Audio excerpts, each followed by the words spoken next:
All righty. Hello, everyone. We are live. And I am Judy Ambrose James. Welcome to Generational Turnaround Podcast. And you know, we seek the truth and then we bring you the proof. And I do that through my guests, because they are what they are professionals in their fields. So we this is tried and true information. We didn't we're not telling you about what we heard. We're telling you about what we know, and you know, y'all know what I mean. Okay, let me tell you what I want to do. First thing I want to do is I want to introduce you to Dr. Jonas Gadson, DTM, and Anthony Washington. Dr. Gadson is a keynote speaker for GT Summit. And Anthony Washington, Coach Duub, as yeah, I know I get messed up, but Coach Duub, as we refer to him in his profession. So I'm going to read y'all a little bit about them before I let them introduce themselves.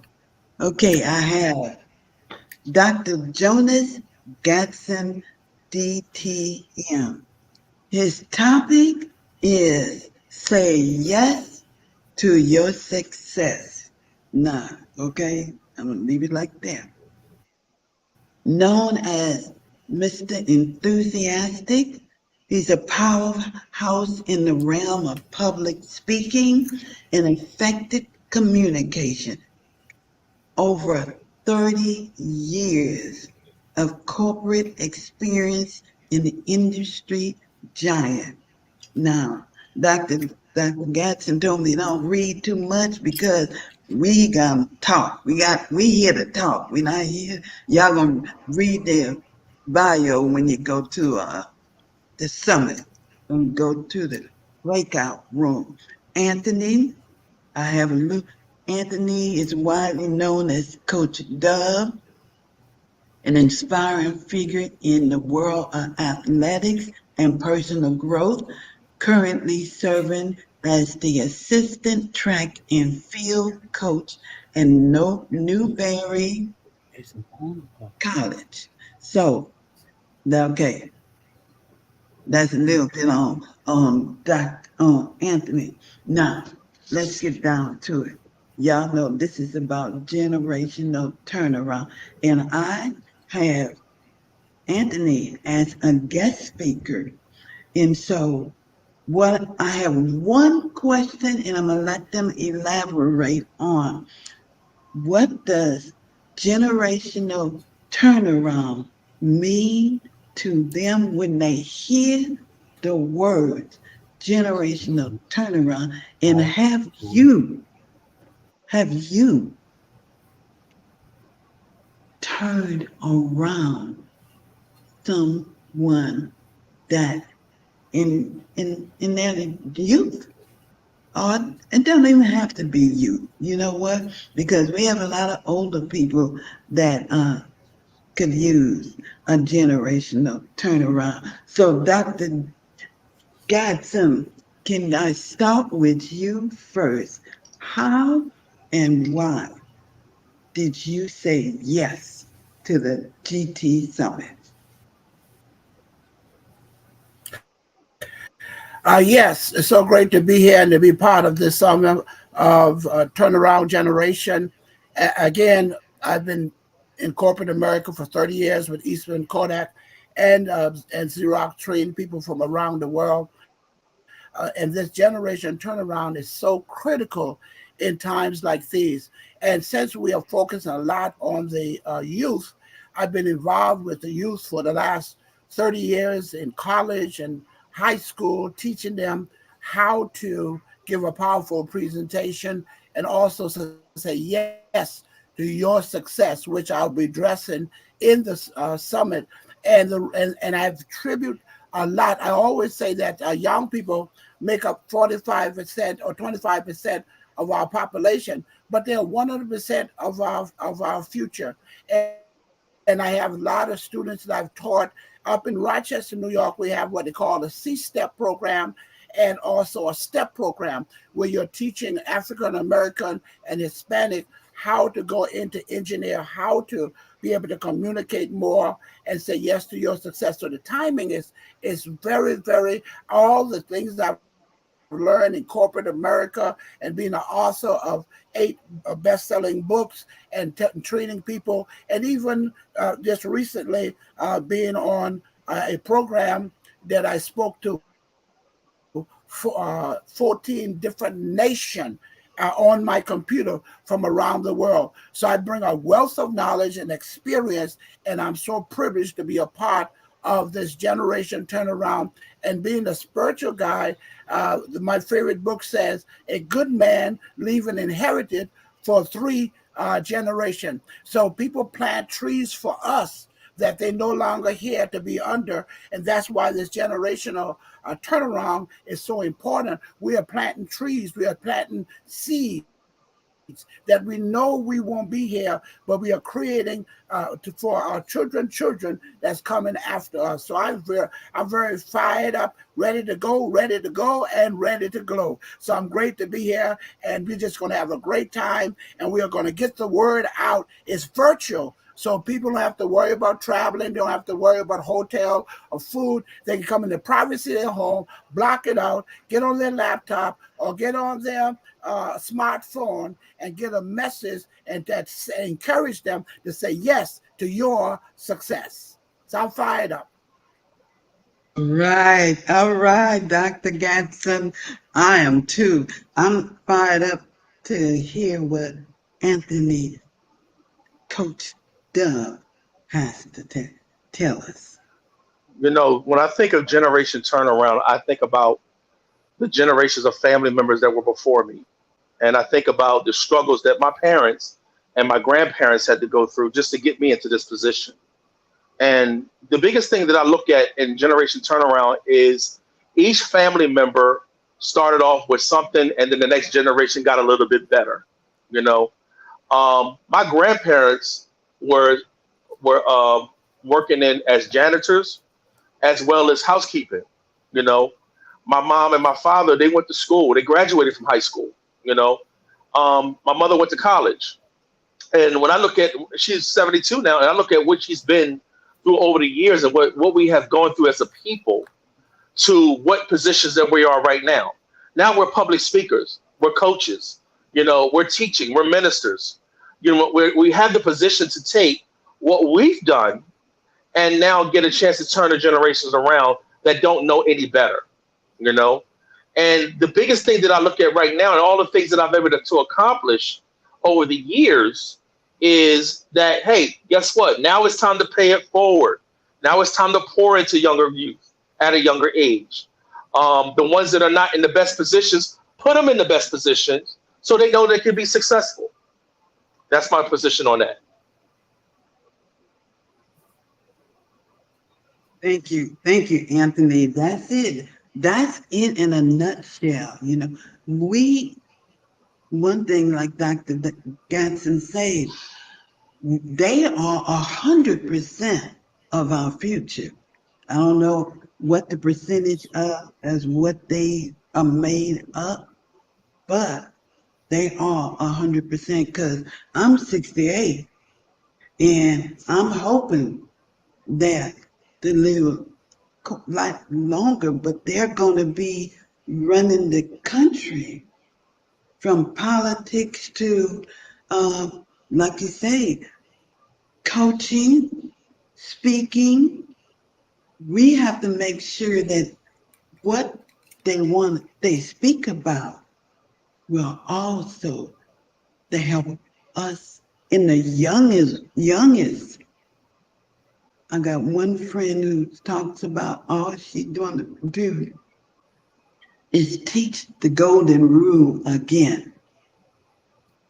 Stop what everybody will learn the golden rule. Do unto others as you would have them do unto you. That's the first thing you learn. Do either one of you, can you talk on that? I can. My grandmother was. Yeah, what I would Um, add to, can y'all hear me, or did he go first? Yes, I hear you. I heard. no, that's I Okay. right. heard. Go ahead. Okay. I'm sorry. I didn't want to interrupt. What I could tell you, my grandmother was a pillar in my life. And growing up, my mother was as well. And the Bible talks about Paul talking about your grandmother and your mother. And then I know that thing. It's the same thing as inside of you. So when I look at it in this perspective, is that I was taught values, even though I lived in the ghetto, but I was taught values. And those values carried me to the position that I am right now. It's that when my grandmother would say, when you leave out this house, you make sure you know who you are and whose you are. Okay. And that, even though I didn't know much about what it meant at that particular time, I stayed out of trouble. I didn't give them that kind of grief that put me in jail and things of that nature. But when the opportunity presented itself, it was the values that my grandmother poured into me and my mom poured into me that why I'm in this position today. So that's my position on that.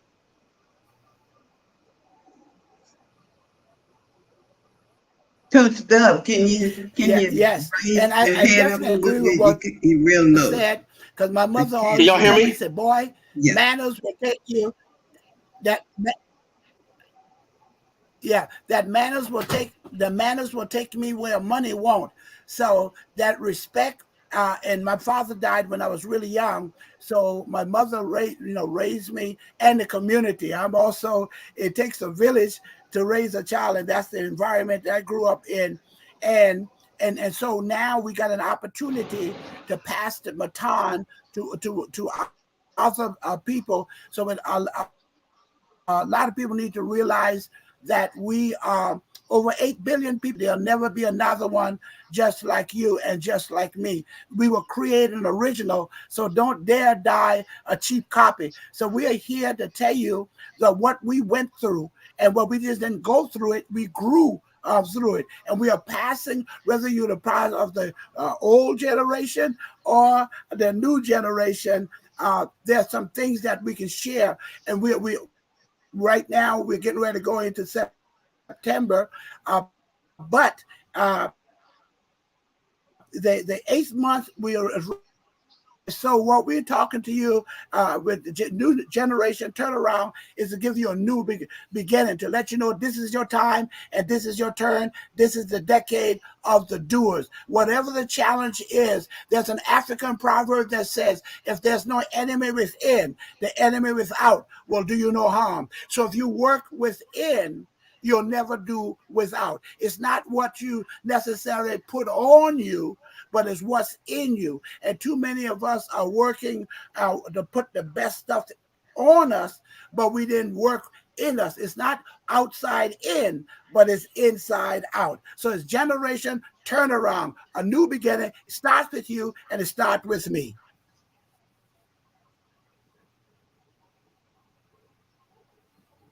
And talking about the village and the help that we got from our neighbors, our family, mostly family, the grandmother, the grandfather, but and it didn't have to be a relative. It could just be the person next door. Why why is it that that's not happening right now? That's my question. Because one thing I could tell you when I was young, um, the neighbors spanked me. You know what I mean? Across the people that was in the neighborhood, they told your parents what you were up to. You know, and when I got home, I got another spanking because this is what we went through. You're not going to just act up because everybody in the neighborhood parent you. It wasn't just your mom and dad and your grandmother. It was the neighborhood. And the problem about today is nobody wants their child to be told nothing. Not even the teacher, not the principal, not your neighbor across the street. Hey, heck about it. Not even your aunt and your uncles can't even spank you anymore. That's the generation we're in. Because they don't want you to tell their child anything. So there's no community in growth. So when you think about generation turnaround, it's like this. We got to come back together as a community and raise our children as a community, not just have parenting. And this is what we're missing, is that we don't have a community base of parenting and mentoring. That's right. Yes. Mm, mm, mm. You said that. Absolutely. You Absolutely. said that. Go ahead, Dr. Gadson. First thing I want to say, I think that Mr. Washington and I, because that's exactly when I got in trouble and I wasn't at home, they took care of me. They whooped me good. And I couldn't get away with it because I looked like my mother. He said, "Ain't you Mary Boy?" And I used to say, "Oh yes, I'm Mary Boy." But since you already whipped me, could you please not tell mother? Now we didn't have telephone and TV and all that. I don't know how my mother got it, but by the time I got home, she was aware of it, and I got another whipping. Now let me say this caveat piece. Although what Mr. Washington said, and what I said is right, we also want to acknowledge now that we're in a different time, in a different generation. And what I mean by that, we have to teach our children how what value are. And now you just don't do what any grown-up said, because every grown-up don't have the same value that we had back then. So we have to learn to teach our children. And what I want to say too, don't advocate all the responsibility to the principal and to the school and to the superintendent. The number one parents is the mama and daddy.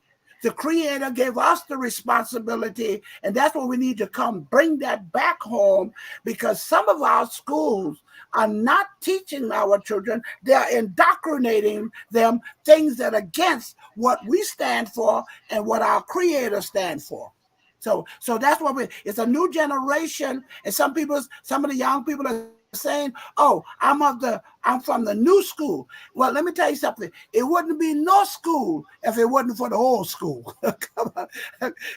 So this turnaround is for young and for all. The scripture said, "I call the young because they're strong, but I call the old because of their wisdom and their knowledge."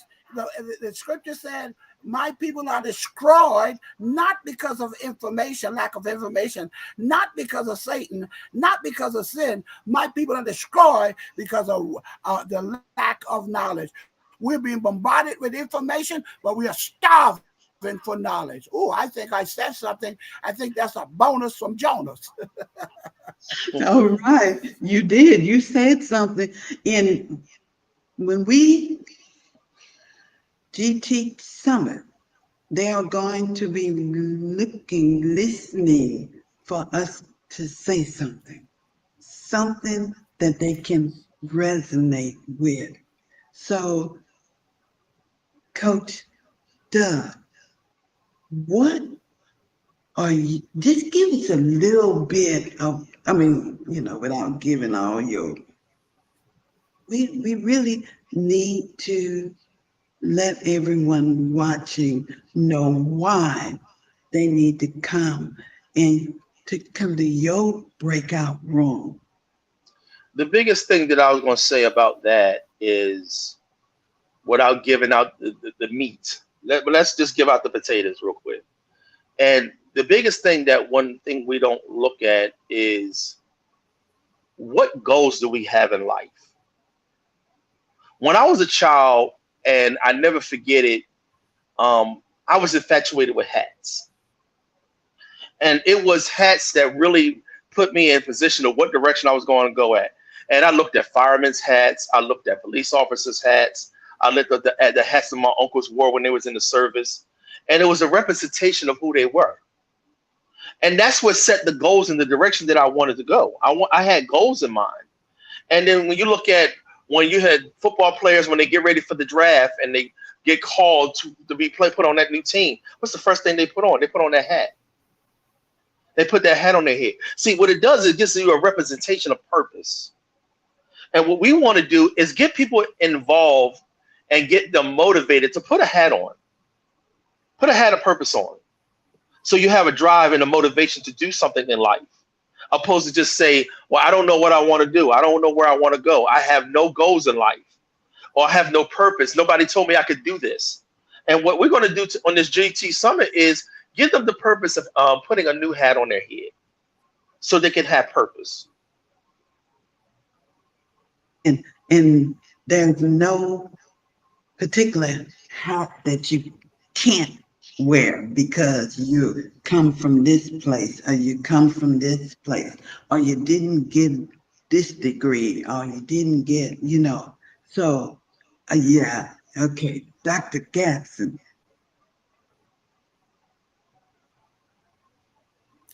Yes, we are bringing a wealth of knowledge and wisdom and experience and expertise. And even when you're listening to this, one thing I guarantee you, we're going to give you some information, give you some knowledge that you can utilize right away. We're not going to hold back. I'm bringing 52 years of experience and knowledge in entrepreneur and in corporate America and in academia. We're going to bring it all and we're going to share it. And by the way, we're not just giving you a tease. We're so full. We're coming so full. You can't exalt us because we got so much knowledge and experience, and we're going to share that with you to give you that encouragement to let you know that we are available if you're serious about having a better life. And some of you like me. My father died when I was about 3 years old. So my mother raised me. So in a lot of times we got some male that are angry because mama wasn't there or daddy wasn't there. I'm here to tell you, yes, that's really hurt, but you can still rise above that. Now I'm speaking to people from around the world and from a plantation that I was born on a plantation in St. Helena Island in South Carolina. And now I'm traveling from all over the world, and we can show you how you can do that if you're teaching. There's an African proverb that says, if there's no enemy within, the enemy without can do us no wrong, do us no harm. And so we want to share that with you to help you to be and to do and to have whatever. So we come in ready. We come ready because somebody helped me. Somebody helped Mr. Washington. Somebody helped Coach Judy. And we are here to give back, to help somebody. We're not coming to point a finger. We're coming to lend a hand. And the only time you should look down on another human being is when you're looking down to help them up. Because I've been there, done that. I'm not, because somebody said, you sound like you're talking to me. How can you relate? I can relate because I used to be you. I used to be you. We're not coming to fluffy thing all that. We're going to tell you what we did and how we did it, by the grace of God. So I'm so fired up. That little moment that I'm going to have as a keynote going to go just like that. But you can't exalt us because we are deeper than that. We're not coming. We're coming with the reservoir, but we're going to connect you to the river, and the words and the knowledge is going to go from house to house, to hand, and to heart to heart.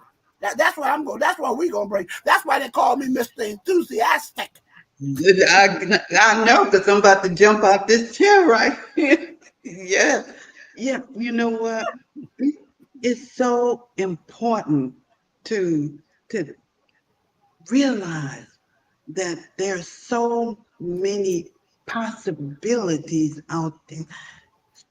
Too many people, young people or old people, are counting themselves out. Nobody else is doing it. They're counting themselves out. Well, God so loved the world, okay? He gave his only begotten son for us. So I want to know. I'm just going to bring a little bit of this. We have a lot of young people in prison every day, more and more and more. And they're leaving children behind, children who are growing up angry. For that reason, have either of you worked in the with prisoners? Yes, I have. Can you tell us how the word I'm trying to successful you were with helping them turn it around? Two folds. The first one was me working as a correctional officer and understanding that these guys had to live here. And what people don't understand is the constant mind game over and over and over that you got to stay here until your time is up. And you go into these different types of mental capacities thinking that, okay, is it going to be one, woe is me?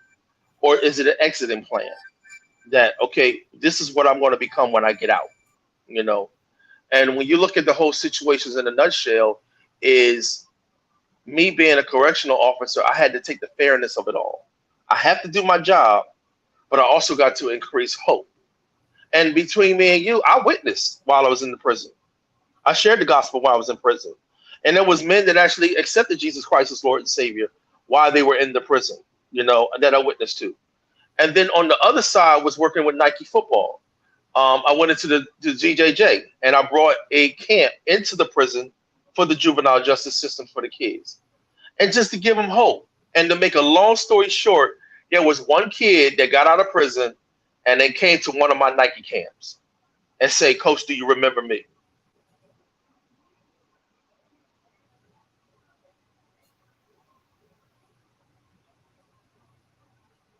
Yes.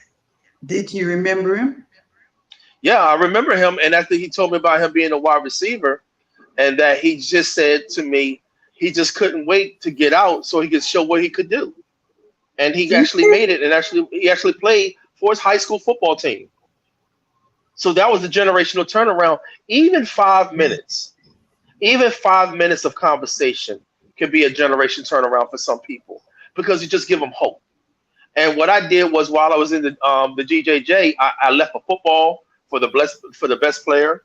I left a shirt for the best player. Okay, and then also gave it to the point where we even had a fastest man competition in the juvenile prison. You know, and it's just giving them an opportunity to say, okay, everything ain't all failed. There's Mm-mm. always an opportunity for hope. All we need is a moment of success. When you take success, even in the situation of being in prison, okay, you know what? Yeah, I did what I did, but guess what? I paid my dues and I got out and I put myself in a position when I go back, I'm not coming back here again. And that's what Mm-mm. I put out. That's what I preach to when I'm talking to the kids or the ones that's in prison. Mm. Yes, indeed. And mm, I'm not going to say that's what's missing, but it's the lack of hope and the lack of not knowing purpose. And if someone can convince you that there's both hope and purpose, then what happens after that, Dr. Gadson? If you can convince someone of hope and purpose?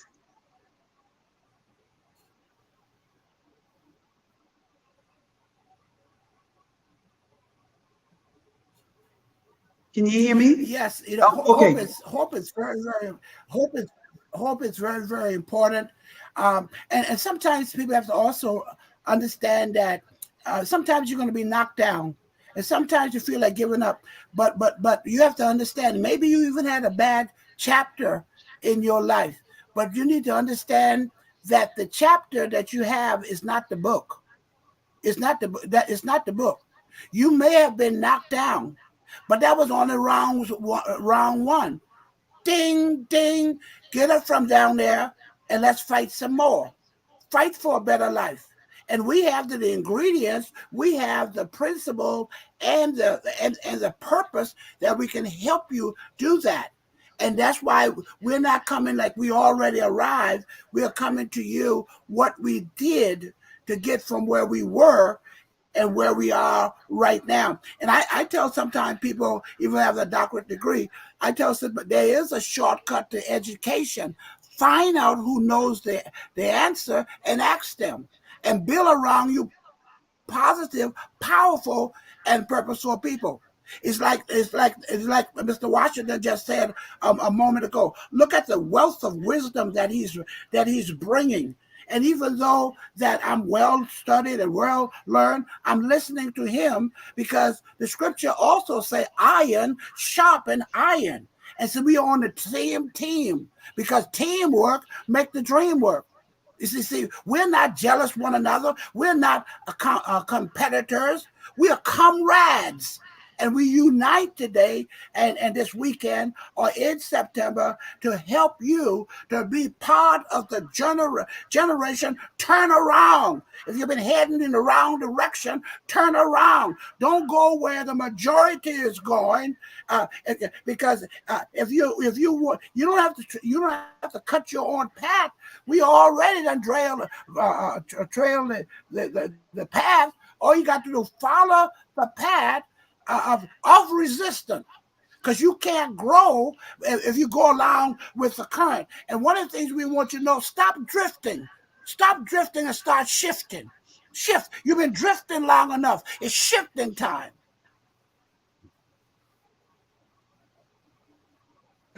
Drifting long enough. It's time to shift them gears. Oh my goodness, that is so true. And I'm just gonna say, most of y'all know that I've had a massive stroke, 2 craniotomies. Okay, and yet look where I am here interviewing these magnificent men. Okay, when they were told me that I wouldn't walk again, when they told me that my speech was always going to be a work in progress. Well, I think y'all understand me pretty well. So that's why I believe, first of all, I believe. I want to know if you take time to spend some time with your elders. And I keep going back there because that's where I am. And a lot of young people don't really have time for that anymore. But they have time for these young people who not leading them down the right path. Mm-hmm. So what would you say, Coach Duub, if you saw 2 of your athletes making that turn around in the wrong direction? How would you talk to them? Because I'm gonna just say we might have a few in the GT Summit. The one thing that I always do when I see kids going in the wrong direction, and it goes down to the point of falling. A lot of people are afraid to fall. And when they fall, they get back up and they go the wrong direction because they're not how can I say this in the right way? They don't feel the courage to go forward opposed to going backwards. And I was taught as a young child, okay, you're going to fall at some point in your time in your life. But now that you've fallen, there's no fear of falling anymore. So I tell a lot of people, when one of my athletes, they don't get the right race and they fail and they lose. Okay, now you lost. Why did you lose? What happened? Did you learn from what happened from falling? Or did you just fall and you just came up and gave up and you turn around and go the wrong direction? See, I always look at falling does not always mean that you fail by doing it wrong. Sometimes people fall because they didn't know where to go. And by falling, you learn something from it. And now it's get to the point where now that you've fallen, wipe your knees off, wipe your nose, and get back up and get back into the race.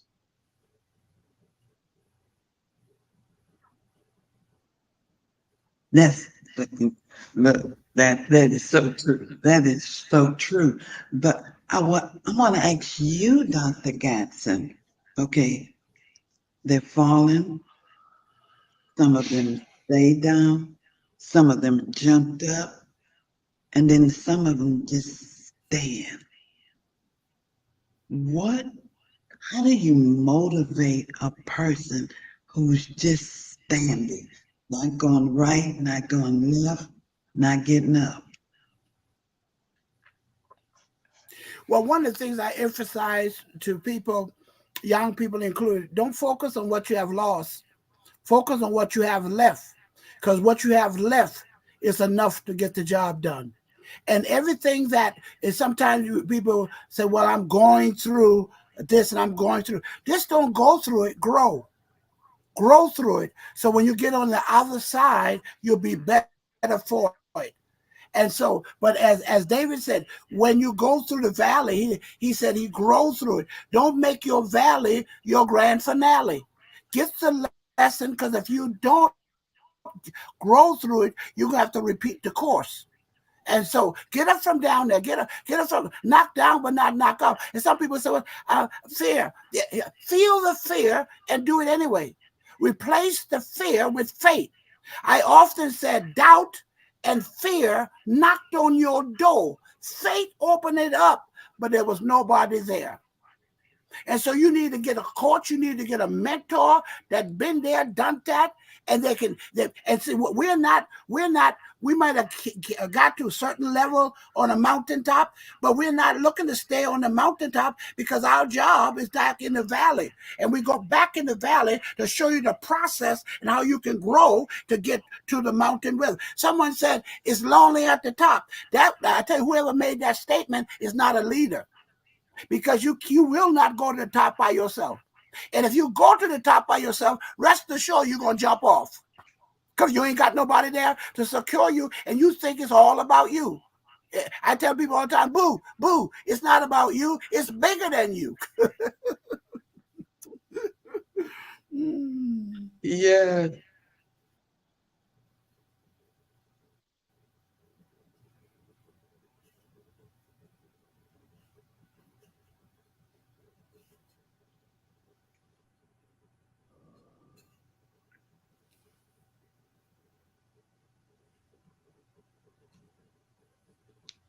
You mute. You mute. You mute. I'm sorry. I'm just talking. Okay. I know that some of my viewers out there are saying these men got it going on. You know, they can say what they're saying because they got the experience and things are great for them. How about you all tell one story when it wasn't great for you and you had to climb? You want me to go first? Yes, I'm sorry. Yes. Okay. Um, the funny thing is that was the most recent situation. Um, I've coached for years. I've tried out for the Olympic Games, didn't make it. Tried out for the Olympic trials, didn't make it. Got into coaching, had some good success. But my success was out of fear. I had to be successful by winning, placing in the top three or whatever that may be to keep my job as a coach, to help an NFL athlete get to the draft, to help an athlete who's in the NFL keep his mindset. And it was always in the moment of fear that I coached. In 2022, I came out with the no matter what syndrome. And the no matter what was I coach anyway. Whether I do right or if I do wrong, whether it's going good or going bad, I'm still a coach. So when I took the fear out of it and just coach, I came with them no matter what mindset, because now there's nothing wrong with getting it wrong, because in the next time you can get it right. So in this particular situation was, by not having the fear of losing, I had what I call a very one track mind, and that was to put everything into the athlete. And guess what? Go out with my feet standing up, not laying down. So now that I coach, I just stand. I don't worry about falling anymore, because guess what? I have the ability to get back up and get back into the race. You know, and so when I look at my athletes, when I look at them, I don't care about you crying. I don't care about you. You're going to have to open up your mind and wake up and get back into this. So when I went to the World Indoor Track and Field Championships in 2016, it was that moment that I did it without thinking about it, because I knew I could do it. And the athlete said, "Coach, you're the only one that can keep me calm." And he got off from the first round at the World Championships to the second round, almost made the finals, because we remained calm. And that's what I tell everybody. So what? Fall. I don't care about you falling. Fall. And guess what? Do it without fear. So when I coach, I don't coach with fear. I enjoy what I do. I don't care. So it's not that you have got to win or you got to be the number one coach in the nation or has coached the most athletes. That's not what it's all about for you. No, because I have won national titles. I've had three Olympic athletes. You know, I've worked with 42 NFL athletes, um, trying out for the draft, and seven made it to the NFL active roster. I've had all that success, but I have to take the success, the opportunity that presents itself. And I gave them my best, whether they made the NFL or didn't make the NFL, if they made the finals at the Olympic Games or did not, if they made it to the national championships finals or not. I gave them my best. And that's what makes me successful. Ooh, you know what? That's what's missing. Because everybody thinks they got to be at the top or not at all. And so they stop halfway and they can't get back to the top. So, Dr. Gadson, what about you? What happened in your life that was not so easy to get where you are right now?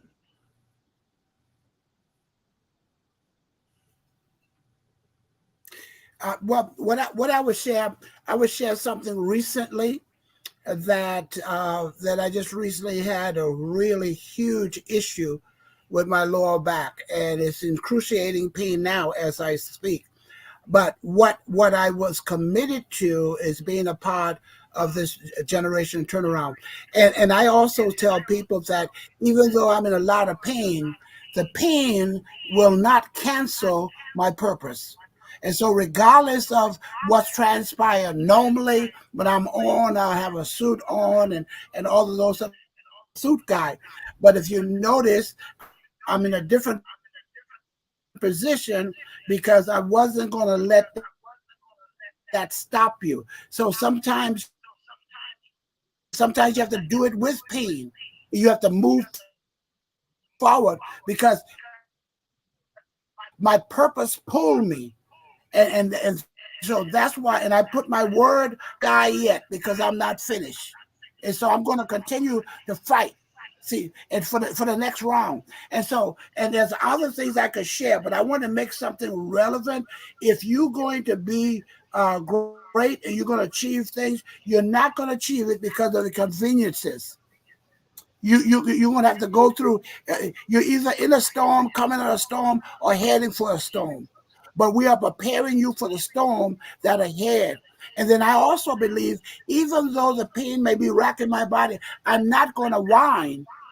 I'm going to shine because I want to give people hope that you still can make it.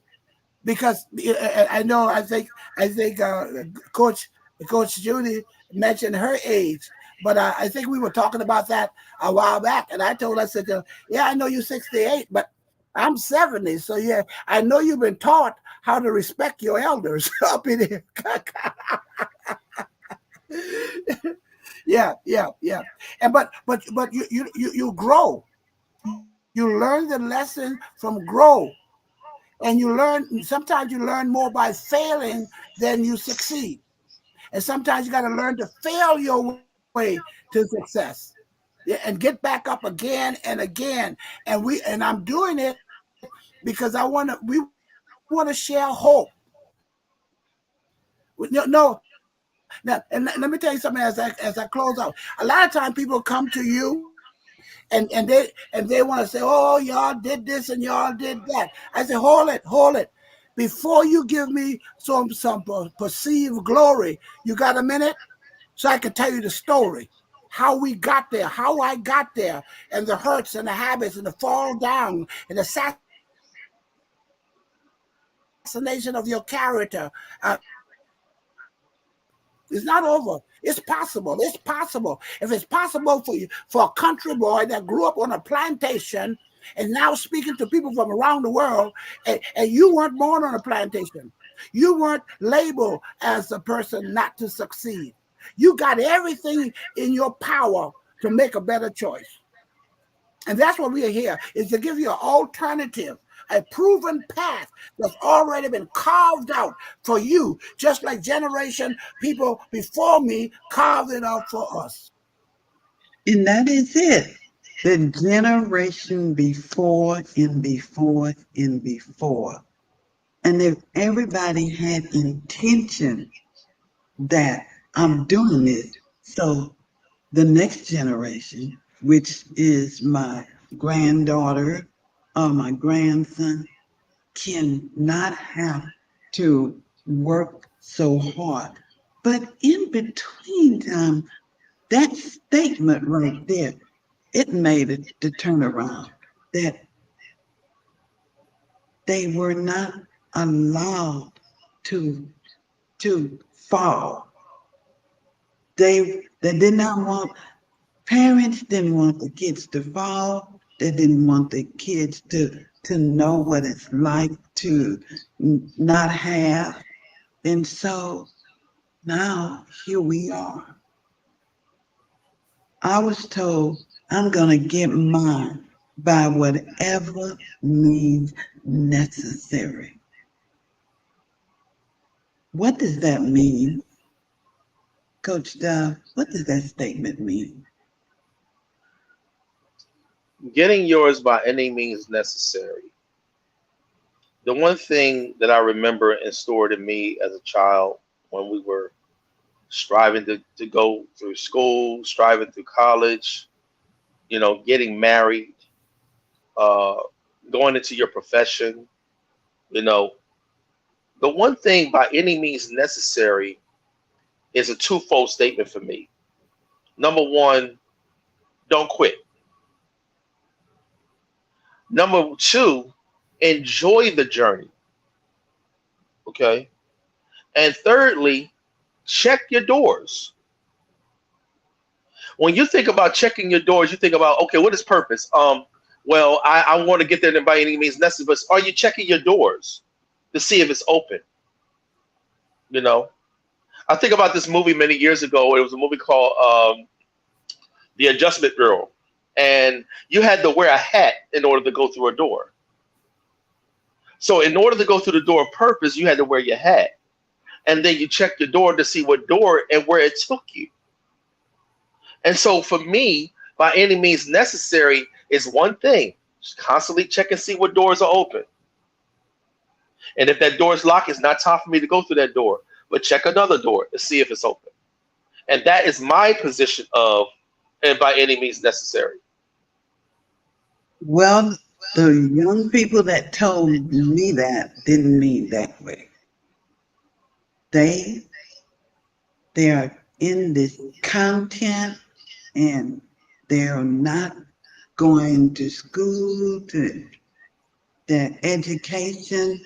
They have determined that whatever they need to do or say and hurt and make folks laugh, it didn't matter what, as long as they got theirs. And so, how can we turn around that way of thinking by any means necessary does not mean the same today as it did for us. And it's gotten a lot of people in jail, and it's gotten a lot of people in the graveyard. Would you like It to to me. Yes. go ahead? Yes. Well, let me make a comment. Oh, I'm sorry. No, go ahead. You're No, next. go ahead, Mr. Washington. Okay. The thing is for me, Oh, okay. coming out What of I want to add a little bit more to that. Enemy is necessary means to me the interpretation. Whatever book I need to read, whatever course I need to take, whatever tutoring that I need, it's not reckless. Whatever it takes that allows is lawful and logical that I can do it. So sometimes when some of the young people and some of the old people think when enemy is necessary, they're doing the things that are hurting them, and they end up in jail or they end up in the graveyard. But enemy necessary means that you're going to be responsible for your education. Sometimes I mean it's a loving way that if you put a tie on and shine your shoes and pull up your pants, then the world look at you as a prospect. But if you walk down, you're not properly dressed, then they look at you as a suspect. How do you want to be labeled? So when you talk about all the bad things that you're willing to do that to get what I want, well, if you're that serious, then be so serious that if I got to work at McDonald's to get started, I'll do that. If I got to be a janitor and clean. Matter of fact, when I graduated from school in South Carolina, before I went up to Rochester, New York, I was a janitor at the officer club in the military base. I used to clean the bathroom and all those kinds of things like that. But watch this. That was 40 years ago when I left and went to Rochester. When our 40th year anniversary of school, I was invited back to the same officer club on the same military base, but at this time at a corporate man trained people from around the world, a best-selling author. So it doesn't matter where you start. It does matter that you start. So sometimes people don't want to hear all of that. They want to look at all the glitter. But let me something. Another thing that I talk about, we talk about purpose, but let me say a few words about worth. If you Well, know that you I'm are sorry, worth it, you will do good. Dr. Gadson. I'm so sorry. We got 5 minutes for you all to Yes. tell how to get in touch with you so that we can be under an hour. So, how do we get in touch with you? How do the viewers?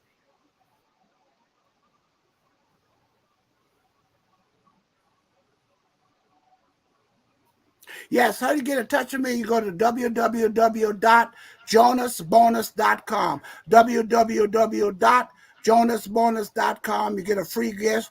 If you want to email me, that's jonaswiththebonus@outlook.com. jonaswiththebonus@outlook.com. Those who are not social savvy, you can call me 585-703-9547. That's 585-703-9547. And my motto is, since greatness is possible, excellence is not enough. Go for greatness.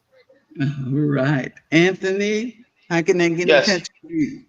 Okay, they can get in contact with me at awtrusthim23 at gmail.com. That's awtrusthim23 at gmail.com. I'm also on Facebook, or Instagram. You can find me at Coach Duub, and that's Coach_DUUB on Instagram, and Anthony Washington on Facebook. All right. I just don't want us to Oh, miss our time. Huh? Go ahead. 803 Oh, I forgot my number. 803-463-9530. All right. Well, you all heard a little bit of what you're going to hear when you come to the GT Summit, September the 5th, 6th, and 7th. All right. And I'll be back tomorrow with some more of our great speakers. Thank you, everybody. Thank you, Coach Duub. Thank you, Dr. Gadson. All right, let me get us out of here. Let me, yeah, so we don't want to lose none of this. Hold on.